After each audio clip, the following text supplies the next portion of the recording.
Mimi kuenda kwangu rehab nilienda juu ya mtoto wangu firstborn. Kuona hii kitu inamuharibikia kabisa. Nisipoitumia mtoto anakaa ni mgonjwa kusweat. Anasumbuka usiku mzima, mchana yote. Nikaona ninamtesa.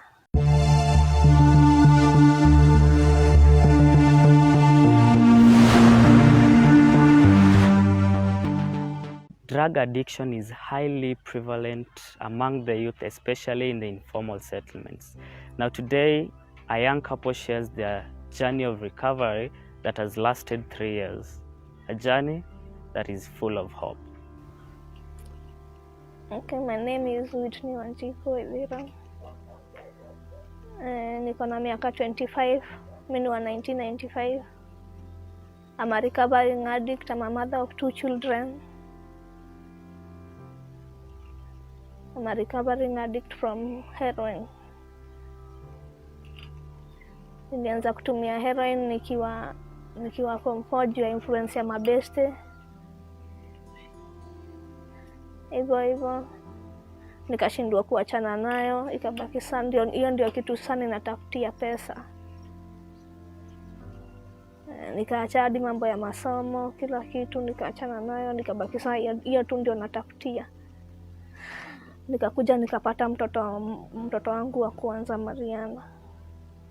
Bado nikiwa tu kwa drug addiction. Kaendelea ndio kulikuja kitu kama methadone, tukaambiwa kuna kitu kama methadone na watu wa SAPTA. Tukaamua tufuatilie tujue ni nini hiyo. Tukaambiwa inatoa arosto kwa mwili. Juu heroin ina arosto mbaya.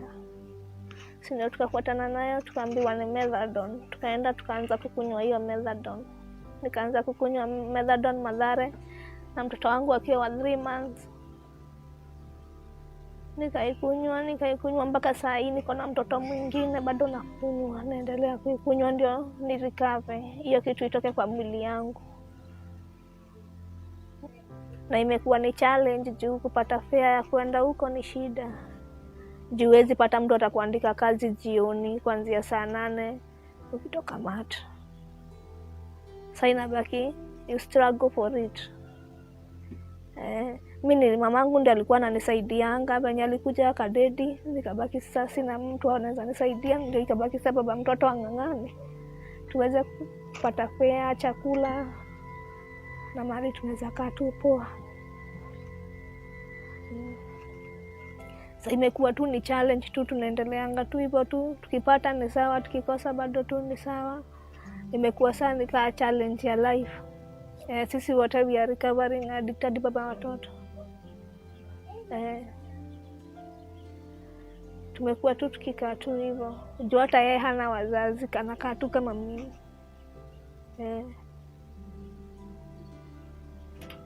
Mimi kuenda kwangu rehab nilienda juu ya mtoto wangu firstborn. Kuona hii kitu inamuharibikia kabisa. Nisipoitumia mtoto anakaa ni mgonjwa kusweat. Anasumbuka usiku mzima, mchana yote. Nikaona ninamtesa. Mamangu akaniambia hapana, hii kitu hapana. Acha tuende hiyo methadone yenye tunaambiwa. Tukaendanga, sasa ndio nikaanza methadone. Hiyo ilikuwa like 3 years ago. Ndio nimekuwa niking'ang'ana kukunywa hii methadone ndio nitoe hiyo uchafu ya staff ya heroin. Ndio nang'ang'ana mpaka saa hii. Ndio imekuwa sawa challenging kwangu sana. Juu ya watoto, fare, chakula. Maisha inaenda ikikuwa tu ngumu tu. Juu bado naona watoto wanaenda wakiongezekanga, sasa nimeongezea mwingine. Na bado nakunywa methadone. Na lazima niende. Nikosa kuenda huyu mtoto na yeye hawezi lala, hawezi shinda. Tashinda akilia. Na ni mtoto wa kuli, sasa unaona inabaki mimi ndio naumia. Joto mimi niko na arosto, mtoto ako na arosto, joto imekuwa mingi. Tunasumbuka sisi wote. Challenge kubwa so far ni fare ya kuenda mat. na cha kukula na kupata job. Sasa hatuna job, hatuwezi pata do. Kuna mtu anaweza kuandika kazi jioni, na roster inaendanga ikipunguanga tu kidogo kidogo. Kutoka nianze kukunywa mate nyewe niko na change. Nataka usaidizi kama nikapata do naweza fungua kabiashara kangu. Mostly sana ni job. Majina naitwa Emmanuel Nzioki, niko na 24 years. Mimi ni recovery addict. Tunakunywaga dawa Mathare, huko ndio tunatibiwago. Nilikuwa tumianga heroine, nilianza 2013. Nilianzanga kutumia juu ya ya marafiki tu, ile challenge ya marafiki. Ndio tukatumia, nikakuja maisha ikakuwa ni ngumu tu juu hiyo tu dawa, huwezi tumia kitu ingine, ni hiyo tu ndio unatafutia juu ni expensive. Sasa tukakuja tukapatana na mama mtoto like 2017. Pia tulipatana naye tuko dawa, tukatafuta naye, tukakuja tukapata mtoto wa kwanza. Maisha ikakuwa ni ngumu.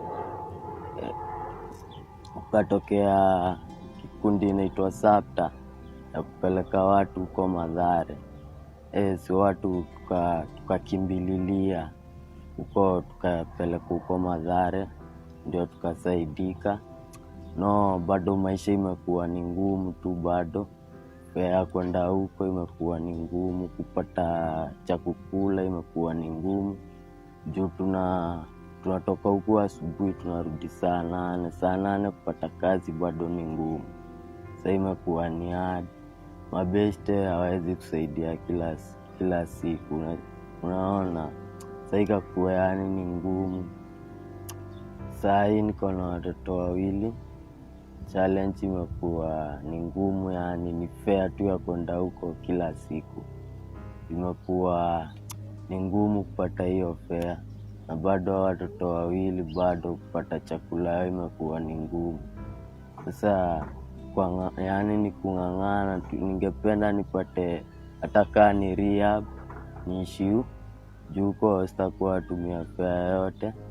Alafu bado ningependa bado nipate kazi, hata kama mekaniki hivi, bado kanaweza ni boost na hii familia yangu, bado kupata cha kukula kwa tu sawa hivyo. Sasa ningependa hata wananchi waweze kunisaidia niweze kupata kazi hivi kama mekaniki hivi, niweze kulisha watoto wangu.